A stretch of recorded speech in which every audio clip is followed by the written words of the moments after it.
Olá e bem-vindo. Hoje a gente vai mergulhar num tema que, bom, pode ser bem denso. A legislação do ICMS do Rio Grande do Norte. Eu tô com um material aqui cheio de anotações e esquemas, Um verdadeiro mapa do tesouro. ou do labirinto, dependendo do ponto de vista. Exato. E a nossa missão é justamente essa, transformar esse mapa em algo prático. Vamos tentar seguir o caminho de um produto para entender quando o imposto nasce, como se calcula e, claro, o que acontece quando as coisas não saem como planejado. É um ótimo roteiro. E para começar, tem uma coisa aqui no material que me chamou a atenção. Um mnemônico, bem curioso. Ah, já sei qual é. GADGA. Parece até um grito de guerra, né?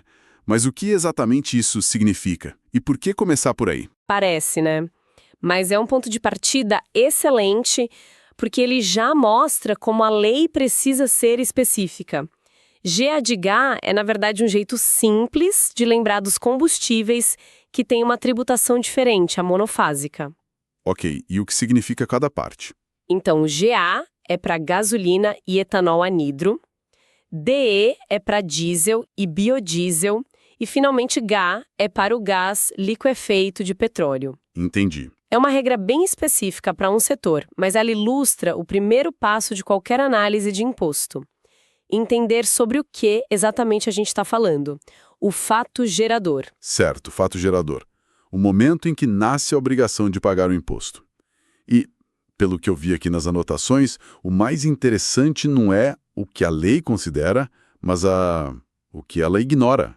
Exatamente. Por exemplo, se a operação foi uma venda ou uma doação. Para o fisco parece que tanto faz. Exato. A lei está interessada na circulação da mercadoria. O nome que você dá para essa operação, venda, doação, troca, é irrelevante do ponto de vista do imposto. A mercadoria se moveu, é isso que importa. Basicamente, sim. Se ela se moveu de um estabelecimento para o outro, em princípio, pronto, temos um fato gerador. Mas espera um pouco. Aqui tem um ponto que parece ir contra a lógica e que, segundo o material, pega muita gente. Imagino qual seja. A lei diz que uma transferência de mercadorias entre lojas do mesmo dono, tipo do meu centro de distribuição para minha loja, também paga imposto. Isso é estranho. Eu estou pagando imposto para organizar meu próprio estoque. Não teve venda nenhuma. E você acabou de tocar no ponto, talvez, mais polêmico e central do ICMS. É uma dúvida muito comum. Porque não faz muito sentido, né? A lógica do imposto, veja bem, não se baseia na transferência de propriedade, mas sim na circulação econômica do produto. Quando a mercadoria sai fisicamente do seu depósito, mesmo que seja para outro endereço seu, a lei entende que aconteceu uma etapa na cadeia de circulação. Mesmo sendo tudo meu, Mesmo sendo tudo seu. O Supremo Tribunal Federal já discutiu isso inúmeras vezes. E a regra que prevalece nos estados é essa. A transferência entre filiais é sim um fato gerador de ICMS. entendi. É tipo uma regra do jogo. A gente precisa aceitar para poder jogar. Exato. E falando em regras, parece que a lei tem umas armadilhas para quem tenta não jogar. O material fala em equiparação à saída. O que é isso? É exatamente isso que você falou. São mecanismos para fechar brechas, para evitar a sonegação.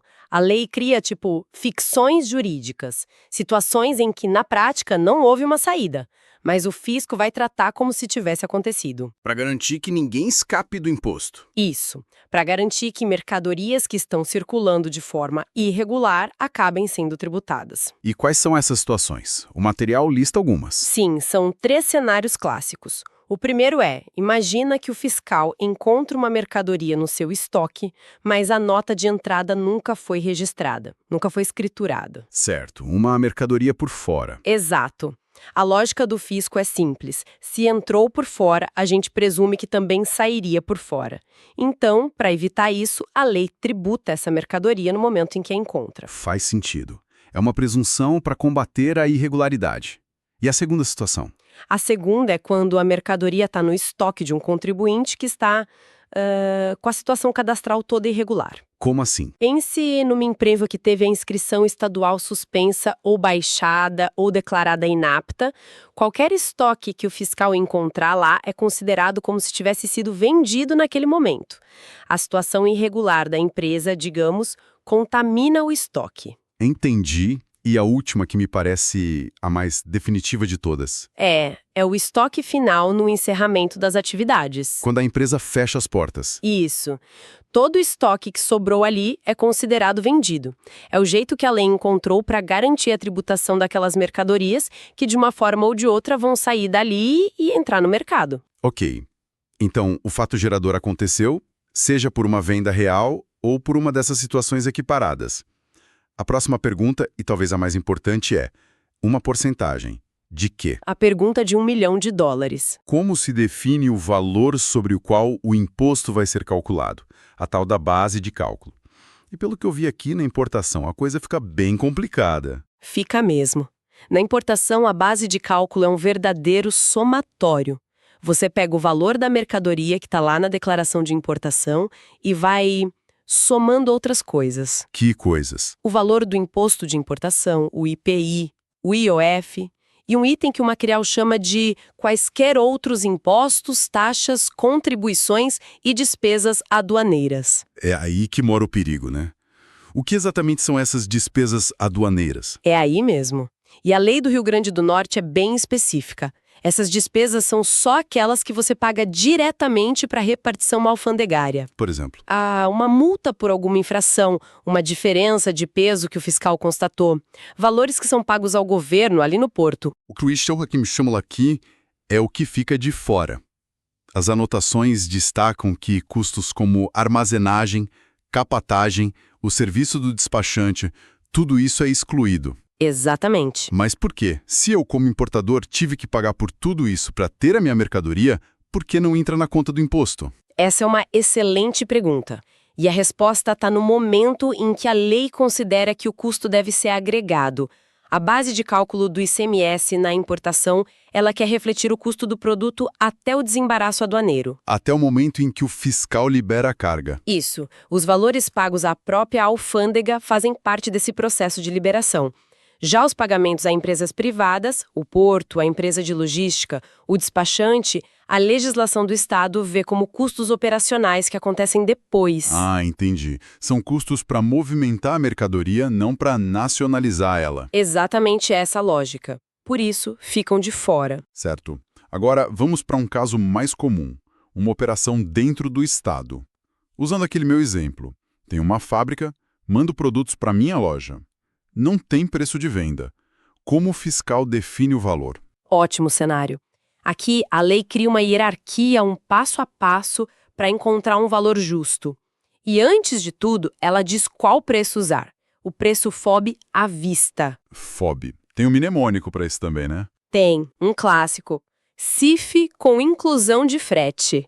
E FOB fui obrigado a buscar. Boa. Em outras palavras, o preço FOB é o preço da mercadoria ali, no estabelecimento, sem o custo do frete. A lei quer o valor puro do produto. Ok, preço FOB. Mas como eu acho esse preço se não houve venda? Bom, a primeira coisa que o fiscal vai olhar é: qual foi o preço FOB que você usou na sua venda mais recente daquele mesmo produto? Esse é o valor de referência. E se eu nunca vendi aquele produto? É um lançamento. Aí a lei vai para o passo 2. Qual é o preço corrente daquele produto no mercado atacadista da sua região? E se ainda assim não der para achar, tem uma terceira opção, mas que só vale para comerciantes. Que seria? Pegar o preço normal de venda no varejo e calcular 75% dele. Parece um sistema bem detalhado para evitar que o valor seja subestimado, né? A ideia é essa. E falando em subestimar, eu vi um ponto muito interessante sobre o frete quando ele é feito entre empresas que são tipo parentes. Ah, sim. A regra das empresas independentes. Isso parece um jeito clássico de tentar driblar o imposto, não é? Sem dúvida. É uma regra anti-elisão, ou seja, para evitar um planejamento tributário abusivo. A situação é a seguinte: uma empresa vende um produto por R$100. O frete, que deveria custar 20, é cobrado por 50 por uma transportadora que é do mesmo grupo. Entendi. O que a lei diz?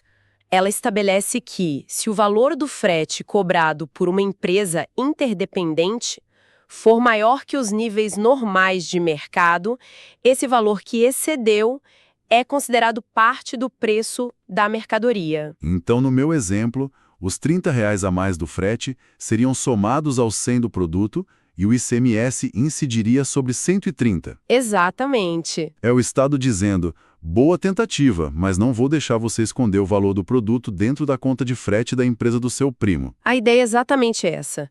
E a lei define bem o que são empresas interdependentes, para não deixar dúvida. Se uma tem mais de 50% do capital da outra, se a mesma pessoa gerencia as duas ou se uma aluga os caminhões para outra, a regra é bem amarrada. E para fechar essa parte do cálculo, e se, apesar de tudo, o fiscal achar que o valor declarado é falso? Ele pode arbitrar um valor, certo? Sim, o arbitramento é a carta na manga da fiscalização. Mas a pegadinha aqui, um detalhe técnico que muda tudo na defesa. Qual? O fiscal arbitra o valor da operação, ou seja, a base de cálculo. Ele não arbitra o valor do imposto diretamente. Ele diz, olha, essa operação não vale 1.000. Na minha avaliação, ela vale 5.000. E a partir daí, se aplica a alíquota. É uma sutileza, mas que garante o direito de defesa sobre o valor que foi arbitrado. Beleza. Então já sabemos quando pagar e sobre qual valor. Mas vamos ser realistas, erros acontecem. E às vezes não são erros. O que acontece quando a fiscalização bate na porta? Aí entramos na parte das responsabilidades e penalidades. Um ponto que me pareceu curioso foi a responsabilidade do leiloeiro. Por que ele entra nessa história? Ele só está ali com o Marcelo. Pois é. A regra geral é que o leiloeiro é solidariamente responsável pelo pagamento do ICMS. O que isso significa na prática? Significa que, se o imposto da mercadoria leiloada não for pago, o fisco pode cobrar tanto do dono original da mercadoria quanto do leiloeiro. É uma forma de garantir o recolhimento, colocando mais um responsável na jogada.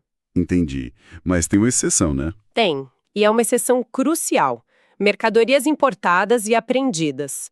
A lógica é muito clara. Se a mercadoria foi apreendida pela polícia por ser contrabandeada, por exemplo, ela já está numa situação de irregularidade total.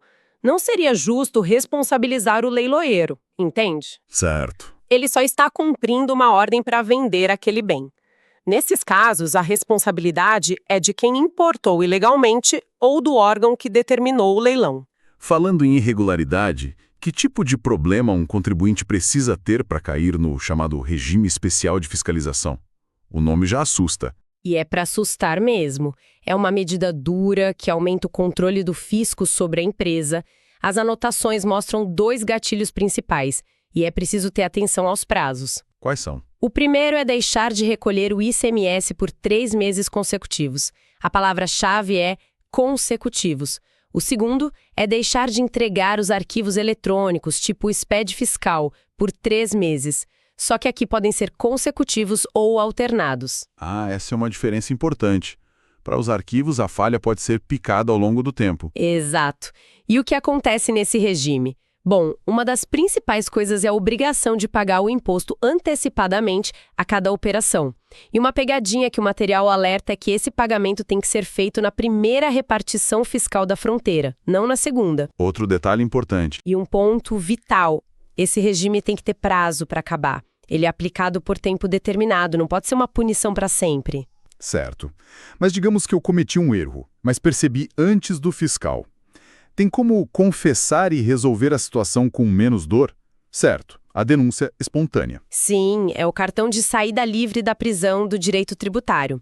Se você se adianta a qualquer ação do fisco, você pode pagar o imposto com juros e a multa de mora e se livra da multa punitiva, que é bem mais pesada. Mas... Sempre tem um mas. E aqui entra outro mnemônico. O aro. Exato. Arquivos, relatórios e outros documentos.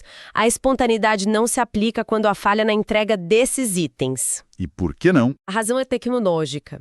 O fisco tem controle eletrônico, automático, sobre essas entregas. No momento em que o prazo vence e você não envia o arquivo, o sistema do fisco já sabe da sua falha. Então, enviar no dia seguinte não é mais se antecipar. O fisco já sabia. A espontaneidade aí já se perdeu. Entendi.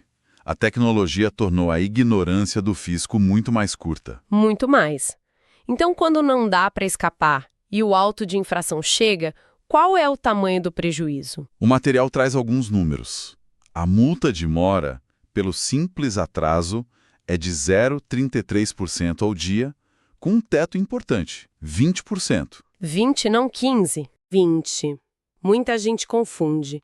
E no levantamento fiscal, se o auditor acha uma diferença de estoque, a regra geral é aplicar a maior alíquota dos produtos que a loja vende.